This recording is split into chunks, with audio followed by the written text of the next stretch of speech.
Hello, dear student. This is Sudesh Sahu, your biology mentor, and बेटा today we are discussing about और हम आपको आज practice कराएंगे बेटा question practice session for PGT, CSIR NET और सीजी सेट। बेटा सीजी सेट का एग्जाम अभी आने वाला है, तो जो भी हम क्वेश्चन प्रैक्टिस कराएंगे उसको हम सीजी सेट के बेस पे भी हम मोल्ड कर रहे हैं ताकि सीजी सेट में वन लाइनर क्वेश्चन भी आपसे बन जाए। ठीक है, मगर ये वीडियो हमने टारगेट किया है पीजीटी के ज्यादातर क्वेश्चंस हैं जो आपके वन लाइनर क्वेश्चन सेट में भी काम आएगा। तो जो भी एस्पिरेंट टीचर की तैयारी कर रहा और सीजी सेट की तैयारी कर रहा है उसके लिए ये वीडियो बहुत ज्यादा बेनिफिशियल होगा। और ये जो हमारा चैप्टर है बेटा वो चल रहा है breathing and exchange of gases. हमको इस चैप्टर में कवर करना है, तो ये तुम्हारा ब्रीदिंग, ठीक है, and exchange, breathing and exchange of क्या बोल देंगे गैसेस, ये हमारा चैप्टर है जिसका क्वेश्चन प्रैक्टिस हमको करना है। तो पहले आप सभी से रिक्वेस्ट है, जो भी इस वीडियो को देख रहा होगा वो पहले बेटा breathing and exchange of gases की पूरी वीडियो देख लो ताकि आपका सेट लेवल और पीजीटी लेवल दोनों कंप्लीट हो जाए। और उसके बाद इस वीडियो को देखना, क्योंकि हम यहाँ पे टॉप मोस्ट इंपॉर्टेंट 50 क्वेश्चन की प्रैक्टिस हमको यहाँ पे करनी है। तो चलिए आपके सामने में सबसे पहला क्वेश्चन है बेटा, which respiratory organ is present in earthworm. केचुए में किस प्रकार का श्वसन अंग होता है। ठीक है, बहुत सिंपल ही क्वेश्चन है बेटा। तो तुम्हारे अर्थवॉर्म में, अच्छा आपको करना क्या है मैं पहले बता देता हूं। ये जो वीडियो है आपका टाइम वेस्ट ना हो इसीलिए फास्ट एंड फ्यूरियस बनाया गया है, जिसमें हम आपके आंसर का वेट नहीं करेंगे। आप इस वीडियो को पॉज करें और उसके बाद इसका आंसर अपने कॉपी में नोट करके चेक करें कि आप सही हैं या नहीं। सुदेश सर जो भी आंसर आपको बताएंगे उसके साथ आपको क्रॉस चेक करना है और लास्ट में देखना है कि आपने कितने क्वेश्चन सही किए हैं। यदि आपके पूरे 50 क्वेश्चन सही हैं, मतलब basic level of breathing and exchange of gases को आप पूरा क्लियर कर चुके हैं और आपका पार्ट बी का क्वेश्चन एक भी मिस नहीं होगा, क्योंकि बहुत सिंपल क्वेश्चन आते हैं, वन लाइनर आते हैं। ठीक है, तो चलिए यार, अर्थवॉर्म में जो रेस्पिरेटरी ऑर्गन होती है बेटा वो इनकी होती है मॉइस्ट स्किन होती है। क्या होती है? मॉइस्ट स्किन होती है, या मॉइस्ट क्यूटिकल कह सकते हैं, क्यूटिकल कह सकते हैं। तो आपका यहां पे आंसर आ जाएगा बेटा मॉइस्ट स्किन तो दिया नहीं है, स्किन दिया है। लंग्स या ट्रैकिया इनके पास नहीं होती है। गिल्स जो है वो एक्वेटिक एनिमल्स में ज्यादातर पाई जाती है बेटा। चलिए आपके सामने में क्वेश्चन नंबर 2 है, द टाइडल वॉल्यूम, ये देखो टाइडल वॉल्यूम और तुम्हारा expiratory reserve volume of an athlete is 500 and 1000। ठीक है, टीवी जो है वो 500 है और आपका कौन सा ये एक्सपायरेटरी है ना, एक्सपायरेटरी रिजर्व वॉल्यूम जो है वो आपका 1000 दिया हुआ है। अच्छा, साथ में आपका रेसिडियल वॉल्यूम भी दिया है बेटा, रेसिडियल वॉल्यूम 1200 दिया हुआ है। अब नीचे पूछ रहा है कि what will be the expiratory capacity. ठीक है, तो expiratory capacity is equal TV plus E R V होता है। टीवी की वैल्यू जो दिया है वो लिख दो यार 500, ईआरवी की वैल्यू 1000 दिया हुआ है 1000, ये हो गया बेटा 1500। क्या आएगा? 1500। यदि आपने इस तरह के क्वेश्चन या थ्योरी नहीं पढ़े हैं तो हमारे वीडियो लेक्चर में आपको मिल जाएगा, बहुत डिटेल में दिया हूं किस तरीके से फॉर्मूले बनाते हैं, कैसा इसका डेफिनेशन याद करते हैं, एक एक बात मैंने बताई है बेटा। ठीक है, और यार यदि बड़े सपने देख रहे हैं ना कि सेट एग्जाम निकाल के असिस्टेंट प्रोफेसर बनना है या फिर पीजीटी निकाल करके हमको वर्ग एक पीजीटी का टीचर बनना है, तो आपको हर एक लेवल का क्वेश्चन आना चाहिए, बेसिक लेवल से लेकर के एडवांस लेवल तक। तो भाई यदि आप टीचर बनना चाहते हैं तो आपकी क्वालिटी बहुत अच्छी होनी चाहिए, और क्वालिटी अच्छी तब होगी जब आप टॉपिक के क्वेश्चन बना पाए। जो आपके 11th 12th का बच्चा है वो नीट की तैयारी करना चाहता है, तो इसी लेवल में तो नीट के क्वेश्चंस आते हैं, तो ये आपसे बनना चाहिए, तभी आप एक बेहतर टीचर बन सकते हैं। हमारा 1500 जो है वो आंसर होगा, आंसर आएगा बेटा बी फॉर बॉल आएगा। ठीक है, which part of human respiratory system serve as a common passage. भाई भोजन के लिए और हवा के लिए ऐसा कौन सा पाथ है जो दोनों आके मिल जाते हैं। ठीक है, दोनों आके मिल जाते हैं तो कॉमन पैसेज का नाम है बेटा, देखो लैरिंग्स तो हमारा साउंड बॉक्स है, ट्रैकिया, ठीक है, फेरिंग्स, लैरिंग्स, और उसके बाद आता है ट्रैकिया, बहुत बात की बात है, ब्रोंकाई तो और दूर आती है बेटा। हमारा जो कॉमन पैसेज होती है वो होता है फेरिंग्स। वो कौन होता है? फेरिंग्स होता है, ग्रसनी होता है। ऊपर से आ रहा है बेटा वो नेसोफेरिंग, नीचे से जो आ रहा है वो ओरोफेरिंग्स, ऊपर वाले भाग को नेसो, नीचे वाले भाग को ओरोफेरिंग्स के नाम से जानते हैं। यहाँ पे खाना भी आता है और हवा भी आता है, तो आंसर ले लेंगे बेटा बी फॉर बॉल, फेरिंग्स ले लेंगे। ठीक है, चलिए question number 4, which structure prevent food from the entering the trachea during the swallowing of food. तो यार इसका तो मैंने बहुत बेहतरीन स्ट्रक्चर मैंने बनाया है, ठीक है, इसका ना स्ट्रक्चर मैंने बनाया हुआ है हमारे चैप्टर में। मैंने 2 पाइप बनाई थी बेटा, ये 2 पाइप है, ये वेंट्रल में है, ये डोर्सल में है, ऐसा सामने वाला वेंट्रल पीछे वाला डोर्सल है। तो वेंट्रल में यहाँ पे जो पाइप है वो एयर आने का पाइप है, और डोर्सल में जो पाइप है बेटा वो फूड के आने का पाइप है, ठीक है। पीछे वाले का नाम है ईसोफेगस, क्या नाम है इसका? ईसोफेगस। और सामने वाले का नाम है बेटा विंड पाइप कहते हैं, क्या कहते हैं? विंड पाइप कहते हैं। और विंड पाइप में जो ये दरवाजा है बेटा, ये जो 12 है ना, जैसे हमारे पानी के बॉटल का आखिरी का एंड होता है वो ये है बेटा ग्लॉटस, क्या है? ग्लॉटस। और जो ईसोफेगस में जो यहाँ पे ये कॉर्नर दिख रहा है इसका नाम है बेटा गुलेट, गुलेट कहते हैं। गुलेट में कोई भी दरवाजा नहीं होता, इसमें एक दरवाजा होता है, ये कार्टिलेजिनस फ्लैप होती है बेटा, कार्टिलेजिनस फ्लैप होती है। इस कार्टिलेजिनस फ्लैप को हम क्या कहते हैं? एपिग्लॉटिस कहते हैं। क्या कहते हैं इसको? एपिग्लॉटिस कहते हैं। तो भाई साहब जब आप खाना खाते हैं तो एक्चुअल में क्या होता है, 1 मिनट ना, मूव हो गया था, ठीक है भाई। जब आप खाना खाते हैं बेटा तो होता क्या है कि खाना इधर से आया, इसको जाना इधर है बेटा, तो ये दरवाजा नीचे बंद हो जाता है ताकि एयर पाइप में फूड ना जा सके, ठीक है। तो भाई उसका नाम क्या हो जाएगा बेटा? एपिग्लॉटिस आपका आंसर आ जाएगा। मैंने आपको डायग्राम के थ्रू दिखा दिया है। फूड जाता है तुम्हारे पापी पेट में, स्टमक में, और यहाँ पे एयर जाता है बेटा सीधा ये जो है विंड पाइप है ना भाई, कहाँ से आ रहा है? फेरिंग्स, फेरिंग्स से नीचे आएगा लैरिंग्स, यहाँ पे मान के चलो लैरिंग्स आएगा, और अल्टीमेटली क्या आ जाएगी? ट्रैकिया, ये इसकी पाथवे होती है, ठीक है। तो फूड की पाइप और फूड पाइप, फूड और एयर दोनों की पाइप अलग अलग होती है, एक में दरवाजा है और एक में नहीं है। ये एक्चुअल में दरवाजा ही है बेटा, डोर है, ठीक है, जिसका नाम एपिग्लॉटिस है, जो बना है कार्टिलेजिनस फ्लैप से।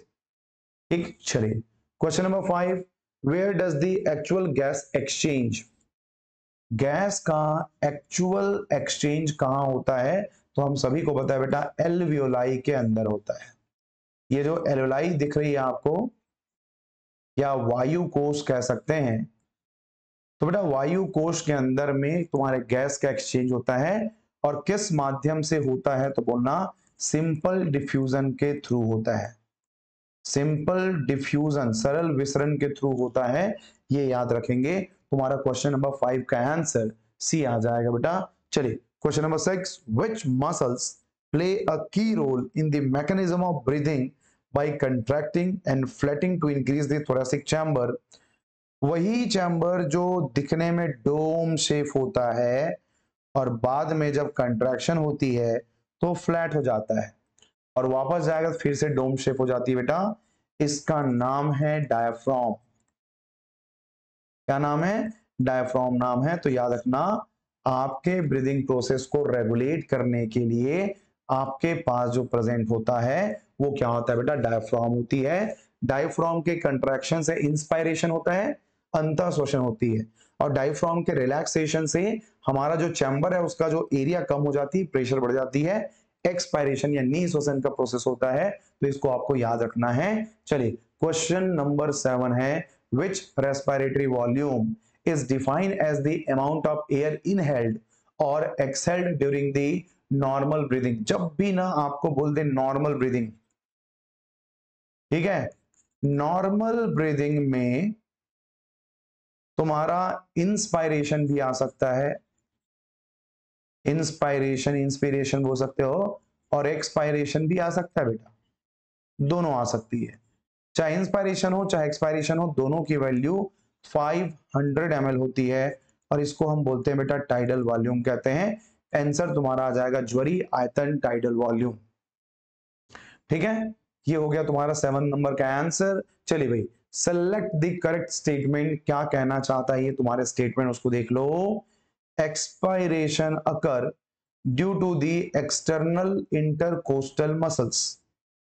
क्या एक्सपायरेशन जो है वो एक्सटर्नल इंटरकोस्टल मसल्स के कारण होती है। ठीक है, करेक्ट स्टेटमेंट ढूंढना है। नेक्स्ट देखते हैं बेटा, इंट्रापल्मोनरी मतलब लंग्स का प्रेशर। ठीक है, प्रेशर इज लोअर, अच्छा लंग्स का प्रेशर कम है, then the atmospheric pressure, atmosphere का ज्यादा है, तो इंस्पायरेशन होगा बोलता है बेटा। जब भी कभी सिंपल डिफ्यूजन हो तो हाई से लो होता है, हाई से क्या होता है, लो होता है। तो ये देख लो क्या बोल रहा है, पल्मोनरी प्रेशर लो और एटमॉस्फेरिक प्रेशर क्या है, हाई है, तो इंस्पायरेशन होगा। हाँ, शरीर के बाहर से शरीर के अंदर आएगा, तो यस इंस्पायरेशन हो रहा, सही लग रहा है मुझे। आगे बढ़ते हैं, देखो, inspiration occur when the atmospheric pressure is less. ये लो, लंग्स का प्रेशर, ठीक है, ज्यादा है एटमॉस्फेयर से, ठीक है, ये कम हो गया, ये ऐसा जाएगा बेटा, एक्सपायरेशन होगा। समझ में आई बात। तो ये स्टेटमेंट तो कतई गलत है, तो हटा दो उसको। Expiration is initiated due to contraction. जब भी कंट्रैक्शन की बात हो तो वहां पे आता है बेटा तुम्हारा इंस्पायरेशन। क्या आता है, इंस्पायरेशन। तो ये स्टेटमेंट भी गलत है। अब आ गए दो। अब सिंपल सी बात है यार, इंटरकोस्टल मसल्स के कारण नहीं, ये प्रेशर इस तरह से होगा तब जाके बढ़ेगा, तो तुम्हारा आंसर आ जाएगा बी। यस, लंग्स का प्रेशर कम होना चाहिए और तुम्हारे एटमॉस्फेयर का प्रेशर ज्यादा होगा, तब जाके सांसें अंदर आएगी बेटा। ज्यादा से कम की तरफ आती है, ना कि कम से ज्यादा की तरफ जाती है, तभी तो इसको हम सिंपल डिफ्यूजन का नाम देते हैं। ठीक है, तभी तो इसको हम सिंपल डिफ्यूजन का नाम देते हैं, याद रखना। इसमें आ जाएगा तुम्हारा बी फॉर बॉल आ जाएगा। ठीक है, ठीक है बेटा, ये तो क्लियर हो गया। चलिए नेक्स्ट क्वेश्चन की बात करते हैं। यहाँ पे क्वेश्चन नंबर 9 है, विच curve represent the relationship between the partial pressure of oxygen and the saturation of hemoglobin। मतलब कौन सा वक्र ऑक्सीजन के आंशिक दबाव और हीमोग्लोबिन की संतृप्ति के बीच में संबंध बताता है, ये आपको बताना है बेटा। सैचुरेशन कर्व की बात हो रही है, ठीक है। तो यदि हम सैचुरेशन कर्व की बात कर रहे हैं तो यहां पे चलो देखते जाओ। पहला ऑप्शन देता है oxygen haemoglobin dissociation curve, carbon dioxide dissociation curve, Bohr curve, और एक है हेल्डेन कर्व। ठीक है, तो एक्चुअल में क्या होता है बेटा, ये जो कर्व बनती है कुछ इस तरह से बनता है बेटा। इसमें जो शेप बनती है वो सिग्मोइडल बनती है। ठीक है, इसमें जो शेप बनती है वो कैसी बनती है, सिग्मोइडल बनती है। मतलब जब ऑक्सीजन का कंसंट्रेशन बढ़ाते जाओगे तो भाई उसकी जो इफिशियंसी है वो बढ़ते जाएगी, मगर एक टाइम आने के बाद वो क्या हो जाएगा, सैचुरेट। कब, जब पूरा एंजाइम या हीमोग्लोबिन इंगेज हो जाएगा। ठीक है, तो इसको बताने वाला कौन है, मतलब कौन से टर्म्स, हालांकि इसमें दो टर्म्स में आपको कंफ्यूजन होगा। ठीक है भाई, कार्बन डाइऑक्साइड डिसोसिएशन हम देख ही नहीं रहे, हटा दो। ठीक है, अब बच गया बेटा तुम्हारा ऑक्सीजन डिसोसिएशन कर्व, एक बच गया तुम्हारा बोहर इफेक्ट या बोहर कर्व, और एक हो गया तुम्हारा हेल्डेन कर्व। अब तीन में से ऑप्शन है। बोहर में भी बेटा, बोहर जो है यही बताया है कि ऑक्सीजन का डिसोसिएशन जो है वो टिश्यू में होती है। ठीक है, और टिश्यू में हो रही है तो क्या होगा उसके लिए भी यहाँ पे मेंशन है। तो मुझे दो में डाउट, अब भाई आप जब इस क्वेश्चन को बनाएंगे तो दो ही डाउट होंगे बेटा, या तो ऑक्सीजन हीमोग्लोबिन डिसोसिएशन कर्व या तो आपके माइंड में आएगा बोहर इफेक्ट। अब बताओ कि इन दोनों में से हम क्या ऑप्शन ले सकते हैं? ठीक है, बोलो बेटा क्या लेंगे? दोनों स्टेटमेंट सही है, मगर उस इफेक्ट को हम कहेंगे बोहर इफेक्ट, मगर डिसोसिएशन कर्व जो है बेटा वो क्या बनेगा? Oxygen haemoglobin dissociation curve. ये कहां होता है? तो जब एल्वियोलाई से ये जाता है कहां बेटा? तुम्हारे टिश्यू में। तो टिश्यू में CO2 का लेवल ज्यादा होने के कारण जो Hb है वो O2 को रिलीज कर देता है, और इसी को हम कहते हैं बेटा ऑक्सीजन डिसोसिएशन। कहां होता है पूछेगा तो बोलना टिश्यू या सेल में होता है। और यहां जब आएंगे तो एसोसिएशन होता है, यहां पे तुम्हारा डिसोसिएशन, और यहां पे तुम्हारा क्या होगा? एसोसिएशन का प्रोसेस होगा। आंसर आ जाएगा बेटा आपका ए फॉर एप्पल आ जाएगा। चलिए नेक्स्ट क्वेश्चन बनाते हैं। Which respiratory disease is characterized by the inflammation, swelling की बात कर रहे हैं, and narrowing of the airways leading to difficulty in breathing। ठीक है, ये देखो इनफाइसेमा में तो वॉल डैमेज होती है बेटा, इनफाइसेमा में वॉल डैमेज होता है। अब जाहिर सी बात है दो ही हो सकते हैं, अस्थमा तीन हो सकते हैं, मतलब ट्यूबरकुलोसिस या फिर न्यूमोनिया। मगर आपने देखा होगा कि न्यूमोनिया और ट्यूबरकुलोसिस के जो सिम्टम्स होते हैं वो ऑलमोस्ट सेम जैसे लगते हैं। तो मुझे तो ऐसा लगता है कि आप लोगों ने पहचान लिया है कि बेटा पैसेज में नैरोइंग हो जाना या सांस लेने में दिक्कत होना, आपने मूवी में कई बार देखा होगा इसको। ठीक है, तो चलो बताओ इसका क्या आंसर लेंगे हम? कैसे क्या लेंगे भाई? यस, क्या लेंगे बेटा? अस्थमा लेंगे, क्योंकि आपने मूवी में देखा होगा जब किसी को अस्थमेटिक अटैक आता है तो उनके बॉडी में ऑक्सीजन लेवल कम हो जाती है, सांस लेने में उनको बहुत ज्यादा दिक्कत होती है बेटा। ठीक है, चलिए नेक्स्ट क्वेश्चन की तरफ बढ़ते हैं। विच part of the brain regulate the basic rhythm of breathing? ठीक है, ब्रीदिंग को कौन रेगुलेट करता है यार? मैंने रेगुलेशन के लिए दो लोगों को बताया है, एक है तुम्हारे पॉन्स का न्यूमोटैक्सिक सेंटर, और दूसरा है बेटा मेडुला ऑब्लोंगाटा। अब देखो क्या क्या ऑप्शन दिया है, क्या पॉन्स दिया है क्या कहीं पास? नहीं। तो यार सिंपल सी बात है, आंसर आ जाएगा आपका मेडुला ऑब्लोंगाटा। इवन यही काम नहीं, जितने भी अनैच्छिक क्रियाएं होती है, इनवॉल्यूंटरी फंक्शंस होती है, वो सब को तुम्हारा मेडुला ऑब्लोंगाटा ही कंट्रोल करता है, रेगुलेट करता है। चलिए next question. Which substance is primarily responsible for the transport of carbon dioxide? Carbon dioxide का प्राइमरली ट्रांसपोर्ट बोल रहे हैं। तो यार कार्बन डाइऑक्साइड का ट्रांसपोर्ट तीन तरीके से होता है, परसेंटेज लिख रहा हूं समझ जाओगे। 70%, 20 से 25%, 5 to 7%। इसमें होता है बाइकार्बोनेट के फॉर्म में, इसमें होता है बेटा आरबीसीएस के थ्रू। ठीक है, और इसमें होता है तुम्हारा प्लाज्मा। अब बोलो प्राइमरली मतलब सबसे ज्यादा ट्रांसपोर्टेशन किस में होता है? तो मुझे तो दिख रहा है यार 70% ट्रांसपोर्टेशन। तो 70% ट्रांसपोर्टेशन जो है बल्क ट्रांसपोर्ट बेटा बाइकार्बोनेट के फॉर्म में होता है। Question number 13, what happen to the oxygen haemoglobin dissociation curve in response to increased level of carbon dioxide in pH? बात समझो, जब हम एल्वियोलाई से सेल के पास जाते हैं तो एक्चुअल में होता क्या है कि भैया यहां पे CO2 का लेवल ज्यादा है। ठीक है, CO2 का लेवल ज्यादा है, पीएच एसिडिक होता है। एसिडिक पीएच का मतलब है लो पीएच की बात कर रहा हूं। तब हीमोग्लोबिन जो है वो आसानी से O2 को रिलीज कर देता है। हीमोग्लोबिन ने आसानी से इसको रिलीज कर दिया बेटा, तो तुम्हारा डिसोसिएशन कर्व बढ़ते जा रहा है।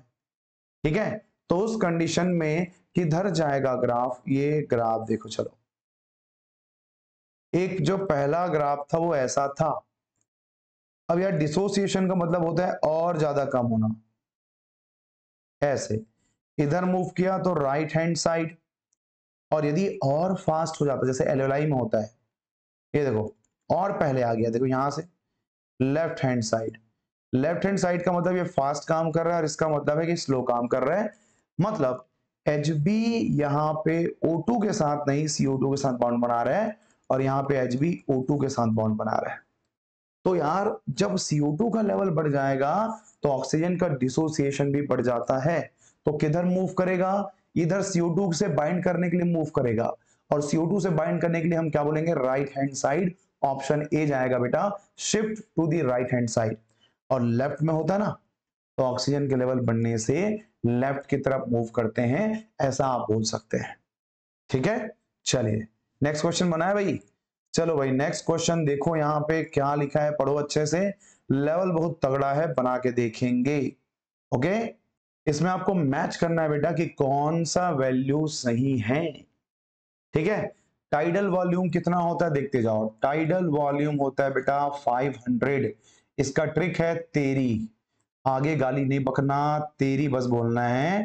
ठीक है, माँ की ना की साकी कुछ नहीं करना है। चलो, तेरी में टी का मतलब टीवी 500 ml होता है बेटा। उसके बाद में 1000 से 1100 ERV होता है। 1000 से 1100 में ERV होता है, RV होता है, इंस्पायर्ड रिजर्व वॉल्यूम होता है। ये पूरा वैल्यू हो गई। ठीक है, RV का वैल्यू 11 से 1200 और इसका बेटा 2500 से 3000 होता है। 2500 से 3000 की वैल्यू होती है। अब चलो जोड़ी मिला दो, टीवी की वैल्यू ये तीसरा, टीवी का 1 ये बन गया। इंस्पायर्ड रिजर्व वॉल्यूम IRV है बेटा 2500 से 3000, सबसे पहला नंबर। ठीक है, ये हो गया पहला नंबर। ERV की वैल्यू 1000 से 11 ये हो गया तुम्हारा फोर्थ और ये फर्स्ट। यस, ऑप्शन बी आएगा। तगड़ा क्वेश्चन, तगड़ा क्वेश्चन भाई, तगड़ा है। ठीक है, बहुत अच्छा क्वेश्चन है, इसको बना के देखो, बनना चाहिए बेटा। कैसे बनेगा? जब वॉल्यूम्स याद होंगे। और यदि आपने मेरे वीडियोस नहीं देखे हैं तो घंटा याद नहीं होने वाला, थोड़ा सा टाइम दो। एक आज ही मैं एक वीडियो अपलोड करूंगा, 1 short video for breathing and exchange of gases. और आपसे यदि क्वेश्चन नहीं बन रहा तो मेरा मात्र एक वीडियो देखना, 3-4 घंटे 5 घंटे का होगा। उस वीडियो को देखो, पूरा तुम्हारा फेफड़ा क्लियर हो जाएगा, साफ एकदम स्वच्छ हो जाएगा। ठीक है, क्लियर कर लेंगे, पढ़ लेंगे बड़े हासा भैया। चलो पढ़ते हैं, आगे बढ़ते हैं। ठीक है, चले भाई। Which part of the human respiratory system is commonly known as a voice box? और वॉइस बॉक्स तो भाई बिल्कुल टाइम नहीं लगाना, लैरिंग्स होता है। कौन होता है? लैरिंग्स होता है बेटा। लैरिंग्स को 2 पार्ट में हमने डिवाइड किया है। ठीक है, कौन कौन से पार्ट में? अंटीरियर और पोस्टीरियर। ठीक है भाई, ये 2 भाग में बांट दो, ये तुम्हारा अंटीरियर, ये तुम्हारा पोस्टीरियर। इसको हम कहते हैं बेटा फॉल्स वोकल कॉर्ड और ये वाला कहलाता है ट्रू वोकल कॉर्ड। यही साउंड प्रोड्यूस होती है, कहां? लैरिंग्स में। ठीक है, पढ़ाया हूं थ्योरी में। चलो, which type of cell in the alveoli is responsible for the production of surfactant? ठीक है, तो देखो बेटा, तुम्हारे एल्वियोलाई में जो सेल्स होती है उनका नाम है बेटा न्यूमोसाइट।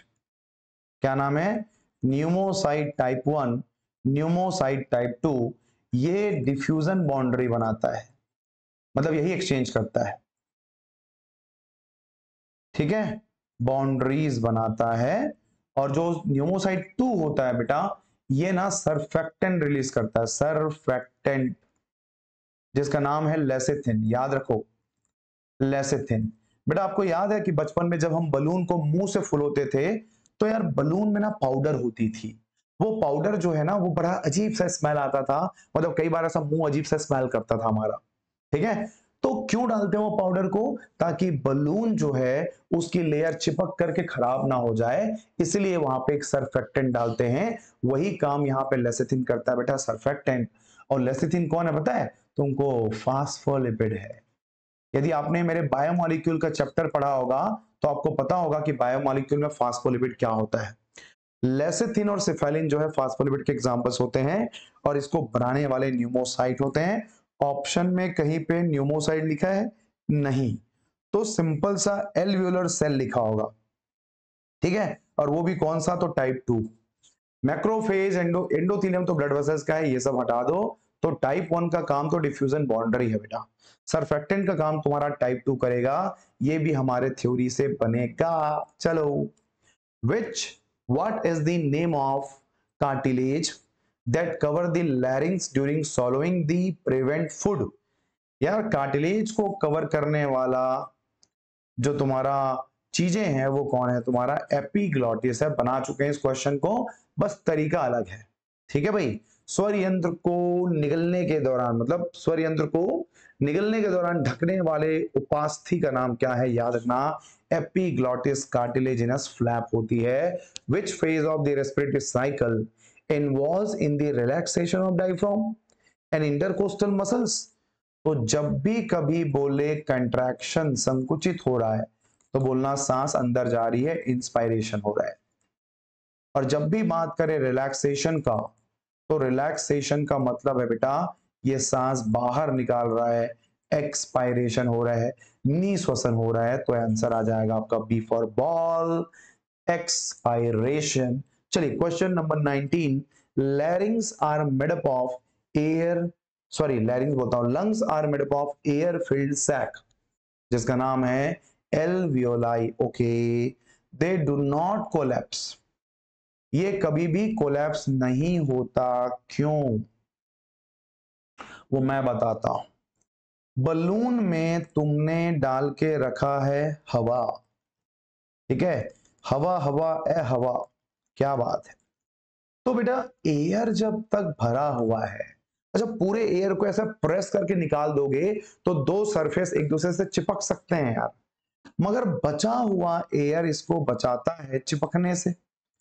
और जो एल्वियोलाई के अंदर भी रुका हुआ होता है उसको हम क्या कहते हैं बेटा, रेसिडुअल वॉल्यूम कहते हैं, आरवी कहते हैं। ठीक है, मतलब बचा हुआ आयाम आंसर रहेगा आपका। रेसिडुअल वॉल्यूम के कारण ही तुम्हारे जो एल्वियोलाई होते हैं वो कभी भी एक दूसरे से मर्ज नहीं होता और ना ही कोलैप्सिंग होती है। ठीक है, चलिए आपके सामने है क्वेश्चन नंबर 20, पढ़ के देखो बनता है कि नहीं। Which term describe the volume of air remaining in the lungs after the maximum exhalation? ठीक है, रिमेनिंग अमाउंट ऑफ एयर बोल रहे हैं ना, आफ्टर मैक्सिमल एक्सहेलेशन। ओके, मतलब फोर्सफुल एक्सपायरेशन करने के बाद जो describe the volume of air remaining in the lungs. अब यार देखो, लंग्स अंदर में बचा हुआ है, ये दो ही चीजें हो सकती है। ठीक है, एक आरवी हो सकता है, ईआरवी मतलब तो निकला हुआ और अंदर आया हुआ, टाइडल मतलब नॉर्मल ब्रीदिंग, तो इसमें तो दूसरा ऑप्शन नहीं। देखो दो ही ऑप्शन आता, रेसिडुअल वॉल्यूम आता या फिर आता बेटा तुम्हारा फंक्शनल रेसिडुअल कैपेसिटी आता, एफआरसी। यहां पे कंफ्यूज होते हैं हम लोग, मगर यहां कंफ्यूज होने की जरूरत नहीं है। बचा हुआ रिमेनिंग अमाउंट ऑफ जो एयर होती है वो तुम्हारा कहलाता है रेसिडुअल वॉल्यूम्स कहलाता है। तुम्हारे 20 क्वेश्चंस बन चुके हैं मात्र 28 मिनट में, और आगे बढ़ते हैं बेटा क्वेश्चन नंबर 21 की तरफ। Which structure in the respiratory system is the site of exchange of gases, ठीक है, एंड दी एयर। तो ये तो यार वही क्वेश्चन है, एल्वियोलाई इसका आंसर आएगा। चलिए बड़ा वाला क्वेश्चन, बढ़िया question. lungs do not collapse between the breath and some air always remain in the lungs which can never be expelled because, मतलब ये बात कर रहा है रेसिडियल वॉल्यूम के बारे में बात कर रहा है। ऐसा क्यों होता है, ऐसा पूछ रहा है। There is a negative pressure in the lungs, क्या हमारे लंग्स के अंदर में नेगेटिव प्रेशर है जिसके कारण वो बाहर नहीं निकलता। There is a negative interpleural pressure pulling at the lungs wall, ठीक है, ये भी सही लग रहा है। पॉजिटिव प्रेशर, देखो पॉजिटिव प्रेशर तो नहीं होगा क्योंकि इसमें जितना भरा है यदि वो निकल जाए तो नेगेटिव प्रेशर है, तो कहीं ना कहीं नेगेटिव प्रेशर में ये दो ऑप्शन तो सही है, इस ऑप्शन को हटा दो। Pressure in the lungs is higher than the atmosphere, ना ये रीजन तो बिल्कुल नहीं हो सकता। अब दो ऑप्शन देखो यार, दोनों तो सही है ना, नेगेटिव इंटरप्लूरल प्रेशर या negative pressure in the lungs जो कि बाहर की तरफ ढकेलता है तुम्हारे लंग्स के वॉल को, और यही लाइन पूरा बता रहा है कि मैं ऐसा करता हूं। तो आंसर आपका क्या आ जाएगा? बी फॉर बॉल आ जाएगा। याद रखना, नेगेटिव प्रेशर जनरेट होती है, ना कि पॉजिटिव प्रेशर। ठीक है। which terms refers to the maximum amount of air that can be exhaled after maximum inhalation। ठीक है, क्या बोल रहा है देख लो यार। which term refers to the maximum amount of air that can be exhaled, maximum amount of air exhaled बोल रहा है ERV। ठीक है, आफ्टर मैक्सिमम इनहेलेशन IRV, और इसके साथ में वो तो होता ही है तुम्हारा टाइडल वॉल्यूम TV। यदि इन तीनों चीजों को मिलाते हैं तो तुम्हारा बन जाता है वाइटल कैपेसिटी। तो क्या मैं सही जा रहा हूं? और इसका आंसर हम ले सकते हैं वाइटल कैपेसिटी, क्योंकि तीनों नाम तो बोल चुका ना। Maximum amount of air that can B exhaled ERV, maximum amount of inhalation IRV। और जब भी ERV IRV की बात हो रही है तो इसको कैसे छोड़ दोगे? TV। तो अल्टीमेटली मुझे तो लग रहा है भैया कि इसका कैपेसिटी जो रेंज है वो होना चाहिए, मगर आप मुझे बताओ कि क्या आप आंसर इसको ले सकते हैं, या फिर दूसरा ऑप्शन चूज करो और बताओ। आएगा कोई ऑप्शन? नहीं रे बाबा, नहीं आएगा। तीनों वॉल्यूम यदि एक साथ है तो हाँ, उसको हम बोल देंगे बेटा वाइटल कैपेसिटी कह देंगे। which factor does not affect the oxygen dissociation curve of hemoglobin? Oxygen dissociation को कौन अफेक्ट नहीं करता? पीएच अफेक्ट करता है, ठीक है, टेम्परेचर अफेक्ट करता है, कार्बन डाइऑक्साइड अफेक्ट करता है, मगर प्रेजेंस ऑफ लिपिड, लिपिड के होने ना होने से क्या होगा, ये बंदा अफेक्ट नहीं करता। आंसर तुम्हारा आ जाएगा बेटा डी आ जाएगा। चलिए, which respiratory disease is characterized by the destruction of alveolar wall leading to the reduced surface area for gaseous exchange? क्या बोल रहे हैं? इनमें से कौन सा रेस्पिरेटरी डिसऑर्डर है जिनमें डिस्ट्रक्शन होता है एल्वियोलर वॉल का? यदि वॉल के डैमेज होने की बात कर रहा तो इससे अलग और क्या हो सकता है बेटा? That is called emphysema. Cigarette smoking के कारण जो डिजीज ज्यादातर होती है वो इनफाइसेमा है, जिसमें पूरे एल्वियोलाई का वॉल डैमेज हो जाता है, जिसके कारण सरफेस एरिया कम हो जाती है। ओके, चलिए भाई, which one of the following is possibly for the most of us regard to the breathing by making a conscious effort? मतलब आप जागते हुए इनमें से किस चीज को कर पाएंगे, इसके बारे में आपसे पूछा जा रहा है। तो क्या कर पाएंगे वो बता दो। ठीक है, क्या तुम one can breathe out air, सांस को बाहर निकाल सकता है विदाउट ऑक्सीजन? यार हम कभी भी जब इनहेल या एक्सहेल करते हैं तो pure form of O2 and CO2 ही नहीं करते बेटा, मिक्सचर ऑफ गैस होती है। तो ये स्टेटमेंट तो गलत है। One can breathe out air throughout the Eustachian tube by closing both nose and mouth कह रहे हैं, मतलब इसको ये नो इसको और मुंह को बंद कर दो वो। अब दोनों दरवाजे बंद करके बोलता है कि क्या आप एयर को, ठीक है, Eustachian ट्यूब से, मतलब ये मतलब तुम्हारे नोज और मिडिल एयर से चिपका रहता है, कनेक्टेड रहती है, तो क्या यहां से हम निकाल सकते हैं, ऐसा पूछा जा रहा है।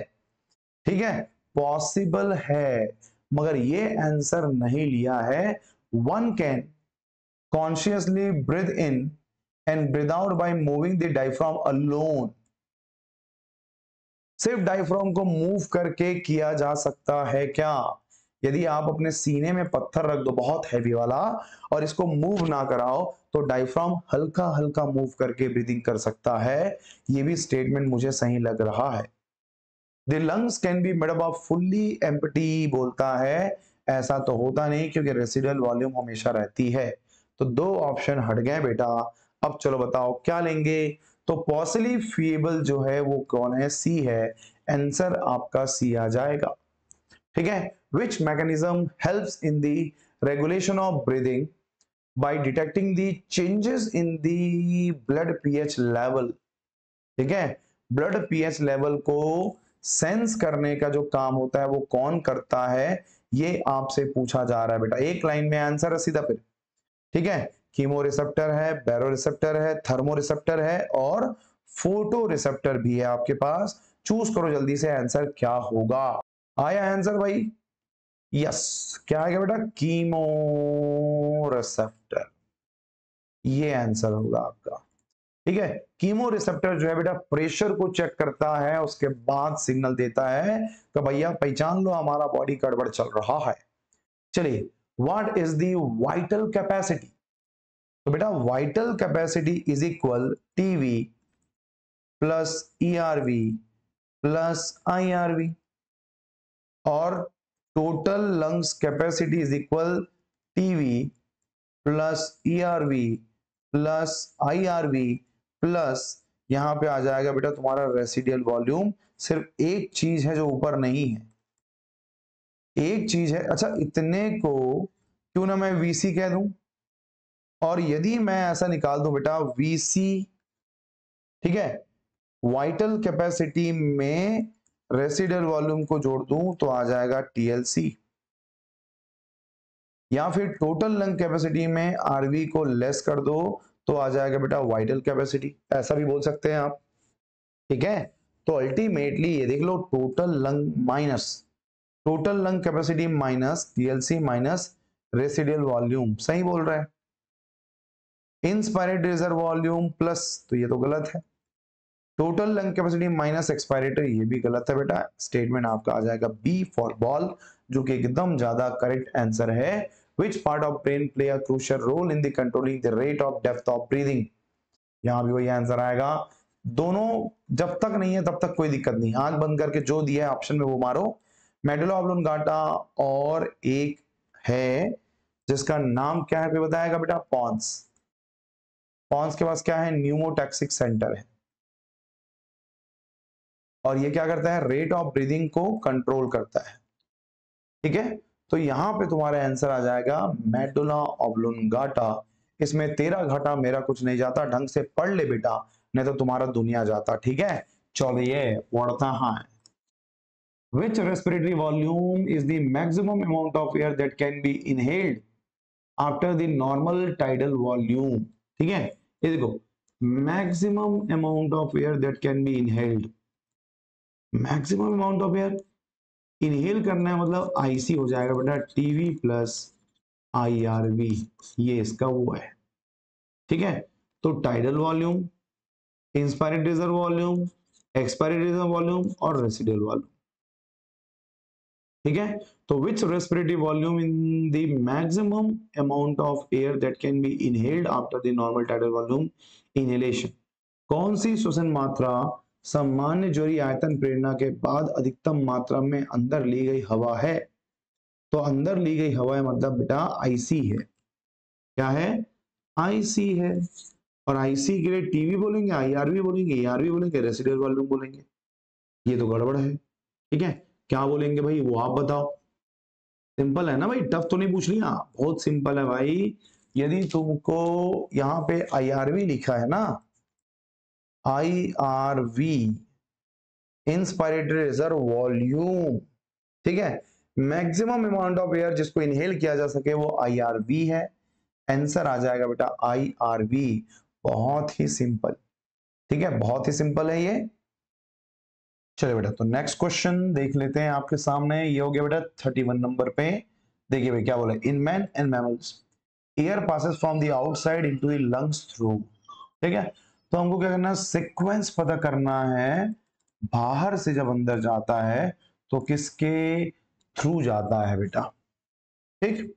तो यार इसका पूरा ट्रिक मैंने बताया था, ई एन आई एक्सटर्नल लेयर्स, ठीक है, नसल चैम्बर इंटरनल लेयर्स, आई के बाद पी और पी के बाद एल, ठीक है, फेरिंग्स लैरिंग्स ट्रैकिया, ठीक है, ट्रैकिया के बाद ब्रोंकाई, ब्रोंकाई में प्राइमरी सेकेंडरी टर्शरी ब्रोंकाई, फिर आता है बेटा ब्रोंकियोल में टोटल टर्मिनल, ये टोटल है, ये टर्मिनल है, और लास्ट में आता है रेस्पिरेटरी, उसके बाद में 4 बार ए आता है बेटा, ए ए ए ए, लास्ट का तुम्हारा एल्वियोलाई है, ठीक है, एलएलआई है तो एल्वियोलर डक्ट आएगा, फिर एट्रिया आएगा, ये तुम्हारा डक्ट है, ये तुम्हारा एट्रिया है, और ये तुम्हारा सैक है बेटा, एल्वियोलर सैक कहते हैं। ये पूरा सीक्वेंस मैंने लिख दिया है।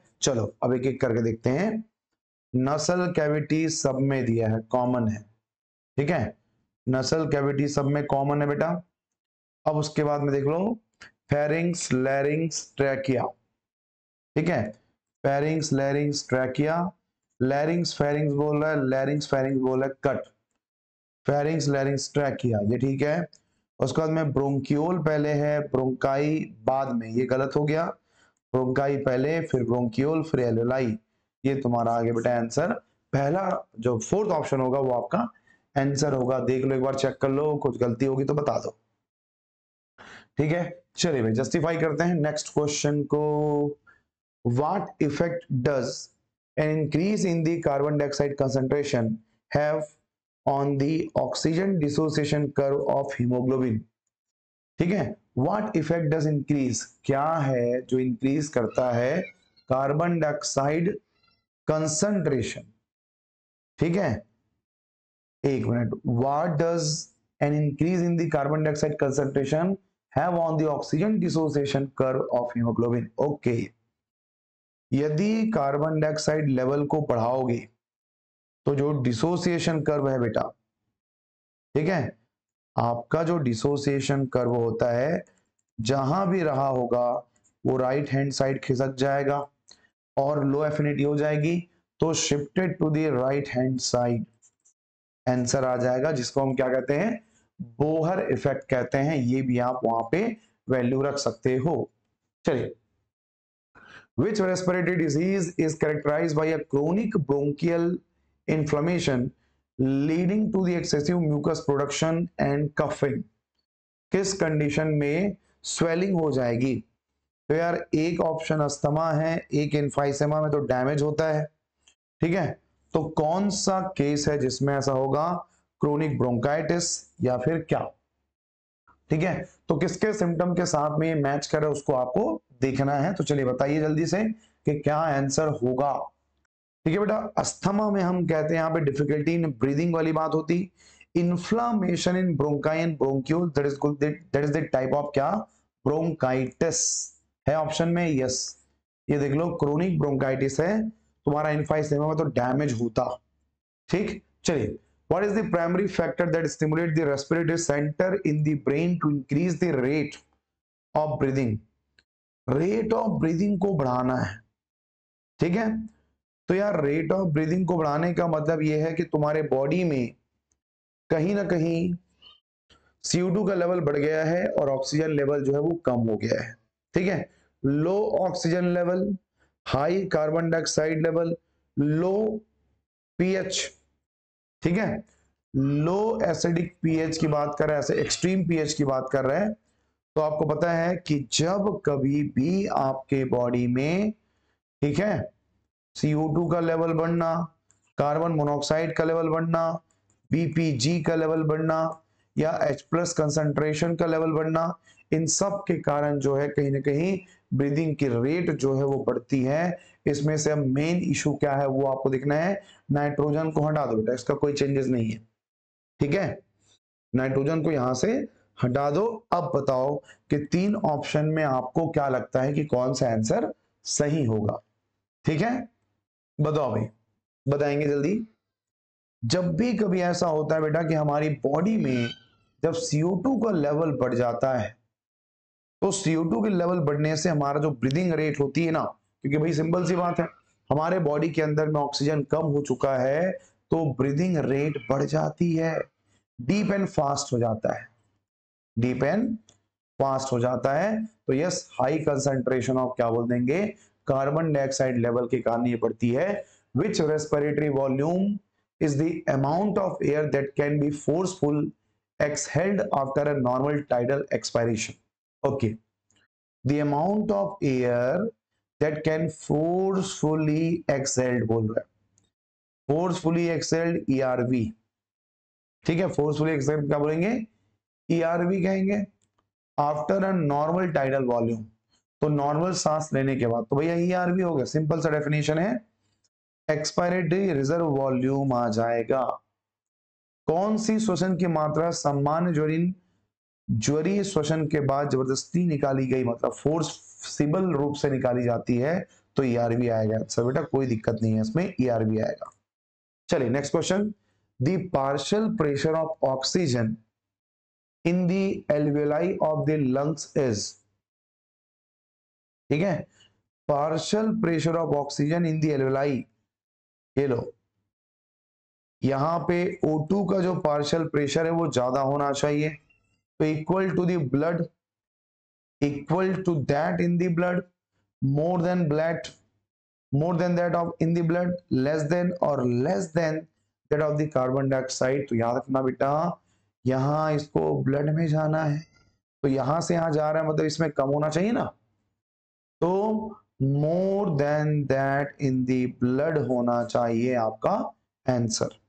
ठीक, चलिए, reduction in the pH, pH में कम मतलब एसिडिक कंडीशन, ठीक है, और एसिडिक कंडीशन में बेटा H+ कंसंट्रेशन बढ़ जाती है, और एसिडिक कंडीशन में जब H+ कंसंट्रेशन बढ़ जाती है ना, तो आसानी से डिसोसिएशन भी होता है, तो decrease the affinity of haemoglobin with oxygen, सही बोल रहा है।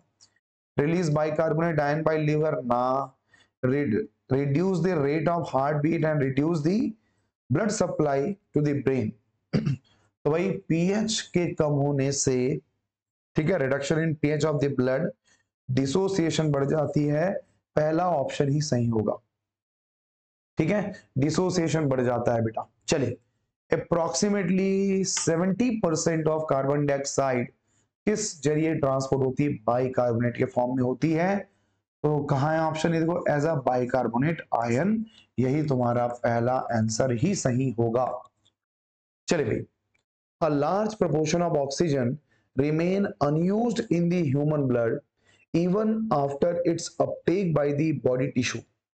जो लार्ज अमाउंट ऑफ O2 जो आपके बॉडी में बच जाती है, उसका काम क्या है, ठीक है, क्या ये act as a reserve during the muscular exercise, ये बोलता है raise the PCO2 of the blood to the 75। तीसरा बोलता है कि भैया ऑक्सी हीमोग्लोबिन संतृप्त को 96 पर बनाए रखने के लिए पर्याप्त होता है, और help in the releasing more O2 to the epithelial tissue, ठीक है, एपिथेलियल टिश्यू को अधिक O2 देने में मदद करता है। क्या ऑप्शन हो सकता है कि तुम्हारी बॉडी, ठीक है, तुम्हारी बॉडी जो है वो ऑक्सीजन के लेवल को बचा के क्यों रखती है, उसका रीजन क्या है, तो उसका रीजन क्या है आपको बताना है बेटा। चलिए बताइए, नहीं तो फिर मैं बताऊंगा। आ रहा है समझ में कुछ? यस बेटा, आपको पता होगा कि हमारी बॉडी में ऑक्सीजन को स्टोर करते हैं मसल्स में, जब भी कभी मसल्स में एरोबिक रेस्पिरेशन हो तो O2 के प्रेजेंस में करने के लिए, तो याद रखना, act as a reserve during the muscular exercise, option A सही होगा। Which process in the lungs involve the movement of oxygen from the alveoli into the blood?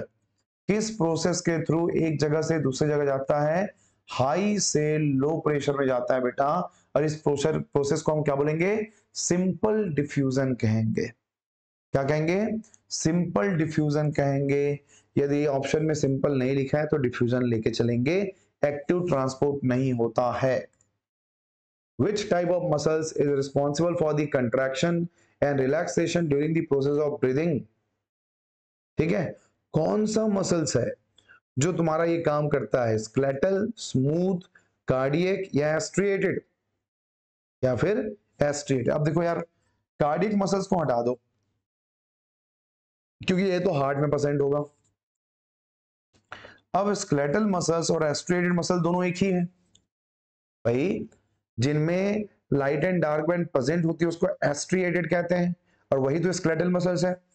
तो एक ही है, जो नेचर में अलग अलग रहा है वो कौन है, तुम्हारा स्मूथ मांसपेशी भाई, सिंपल सी बात है, ठीक है, स्मूथ मांसपेशी, स्केलेटल मसल्स। अब बताओ तुम दोनों में से क्या लेंगे, आप स्केलेटल लेंगे, स्मूथ लेंगे, एस्ट्रिएटेड लेंगे, बताओ, ठीक है, क्या आंसर लेंगे इसका, बताओ बताओ, ठीक है, क्योंकि एस्ट्रिएटेड और स्केलेटल मसल्स तो सेम है बेटा। अब बात समझो जो तुम्हारे विल पावर से कंट्रोल हो जाएगा वो वॉल्यूंटरी है, और वॉल्यूंटरी में एक ही तो आता है ना, वॉल्यूंटरी में एक ही आता है बेटा, कौन सा? स्केलेटल। क्योंकि सांस लेना जो है वो, अभी आप जाग रहे हैं तो वॉल्यूंटरी प्रोसेस है, तो कहीं ना कहीं स्मूथ मसल्स तो इनवॉल्यूंटरी हो गया, हटा दो। ठीक है, अब एस्ट्रिएटेड में तो कार्डियक भी हो सकती है, ये भी हटा दो, तो बच गया क्या? Skeletal muscles. यही तुम्हारा आंसर होगा। इस तरीके से लॉजिक लेकर के बनाना है। हालांकि इसके दोनों आंसर सही होने चाहिए, स्केलेटल मसल्स और एस्ट्रिएटेड। मगर यार धारीदार जो मांसपेशियां हैं वो हृदय में भी होती है, इसलिए वो गलत है, तो ऑप्शन को हटा देना है। चलिए, what is true about the RBCs in human? RBCs 20-25% CO2 का ट्रांसपोर्ट करता है, सही है। दे ट्रांसपोर्ट 99.5% O2, गलत है बेटा, 97% करता है। They transport about 80% oxygen only and the rest of the oxygen transported in the dissolved form, ये भी गलत है। ऑक्सीजन में जब हम बात करते हैं तो 97 और 3% का रेशियो आता है, 80-20 नहीं आता। दे डू नॉट कैरी CO2, ये भी गलत है, तो ऑप्शन 1 ही बस सही है और कुछ भी सही नहीं है बेटा।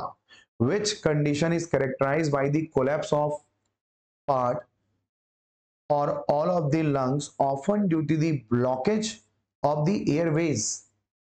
तुम्हारे रास्ते के ब्लॉकेज होने से कौन सी कंडीशन जनरेट होगी, कौन सी स्थिति? आंशिक या सभी फेफड़ों के पतन की विशेषताएं हैं, अक्सर वायु मार्गों के अवरोध के कारण होते हैं। ठीक है, और ये अवरोध क्यों बनती है उसको भी आपको बताना है, तो उसका आंसर हम क्या लेंगे भाई? चलो देखो और चारों ऑप्शन में से बताओ कि क्या ले सकते हैं। अब ये सिम्टम तो एकदम अलग लग रहा है भाई। बेटा अस्थमा एक तरह का एलर्जिक रिएक्शन होता है, जिसमें तुम्हारे पैसेज जो है उसमें नैरोइंग हो जाता है, ब्लॉकेज नहीं होता बेटा। इनफाइसेमा में आपका वॉल डैमेज हो जाता है, और न्यूमोनिया में पूरा लिक्विड जो है वो भर जाता है। तो इसका आंसर ये तीनों तो बिल्कुल नहीं हो सकता। यस, ये वाला आंसर होगा बेटा एटेलो या एटेलैक्टेसिस कहते हैं इसको, तो आपका ऑप्शन आ जाएगा बी फॉर बॉल। इसको नोट कर लेना, हमारे कंटेंट में इस बीमारी के बारे में हमने नहीं बताया है। Which part of the brain contain the pneumotaxic center? मैंने बताया था ना, तुम्हारा न्यूमोटैक्सिक सेंटर कहां होता है बेटा? पॉन्स में होता है। आंसर आ जाएगा तुम्हारा B. Which respiratory disease is caused by allergic reaction? और एलर्जिक रिएक्शन से होने वाले डिजीज को हम क्या कहते हैं? अस्थमा कहते हैं। हीमोग्लोबिन ऑफ ह्यूमन फीटस कैसा होता है बेटा? ह्यूमन का जो हीमोग्लोबिन है फीटस वाला, उसमें 2 अल्फा और 2, ठीक है, गामा चैन होता है, और गामा चैन में सैचुरेशन नहीं होती, ये हाई एफिनिटी प्रेजेंट होती है, जबकि एडल्ट में 2 अल्फा प्लस 2 बीटा होता है जिसमें सैचुरेशन होती है। ठीक है, तो याद रखना, हैज ओनली 2 प्रोटीन, गलत है, 4 होंगे। Has higher affinity for oxygen than that of adult, yes, adult से ज्यादा एफिनिटी होती है, सबसे बेस्ट एफिनिटी होती है इसकी, ये ऐसा। ठीक है, लोअर एफिनिटी नहीं होगा, affinity for oxygen is same बोलता है, नहीं होगा। चलो, which respiratory structure serve as the primary passageway for the air into the lungs? ठीक है, एयर से, ओके, प्राइमरी पैसेज कौन बनाता है जो कि लंग्स तक पहुंचाने के काम आएगा? तो यार लंग्स तक पहुंचाने का मतलब एलोलाई में पहुंचाना है। ठीक है, एलोलाई में पहुंचाना है, तो यहाँ पे दो ही नसल कैविटी, तो पहला पाथवे है। अब देख लो यार, तुम ट्रैकिया लोगे या फिर तुम क्या लोगे, ब्रोंकाई लोगे, उसको तुम देख लो यार, क्या आंसर ले सकते हैं वो आपको बताना है भाई। ठीक है, बताओ क्या आंसर लेंगे भाई, ट्रैकिया या फिर ब्रोंकाई? और यहां पे बात कर रहे हैं हम किसकी? प्राइमरी की। ठीक है, तो बेटा ट्रैकियल ट्यूब से पैसेज बनती है, तो आपका आंसर क्या आ जाएगा? ट्रैकिया आ जाएगा। ठीक है। विच condition is marked by the over inflation of the alveoli resulting in difficulty in expelling air from the lungs. ठीक है। किस कंडीशन में वायु को इसके अत्यधिक फुलाने की विशेषता है जिससे कि फेफड़ों में हवा निकालने में कठिनाई होती है? ऐसा कौन सा कंडीशन है जिसमें ये सिम्टम आपको देखने को मिलेगा? ठीक है। तो ये सिम्टम बेटा दिक्कत क्या होती है? जब हमारा सरफेस एरिया कम हो जाए, जब हमारा सरफेस एरिया कम हो जाए, सरफेस एरिया कम होता है डैमेज ऑफ दी वॉल से, और वॉल का डैमेज होता है बेटा इनफाइसेमा से। किस होता है? इनफाइसेमा से। तो ये वाला आंसर हमको लेना पड़ेगा, जिसके कारण हवा निकालने में कठिनाई भी होती है। ठीक है। चलिए बेटा आज का second last question, which terms refers to the amount of air remaining in the lungs after normal tidal okay, after normal tidal exhalation। ठीक है।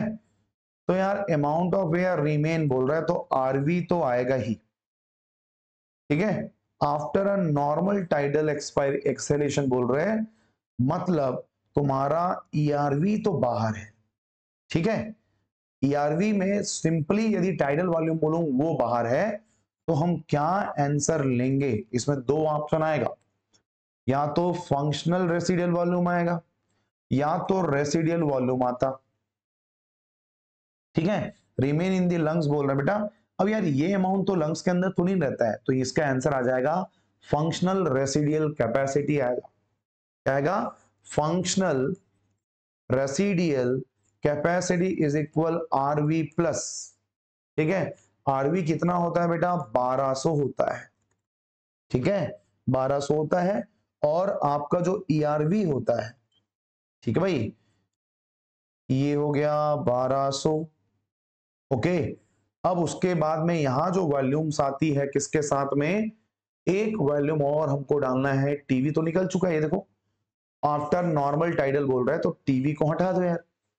तो अब बताओ कि इसमें आईआरवी आएगा या ईआरवी आएगा? ठीक है। क्या आता है?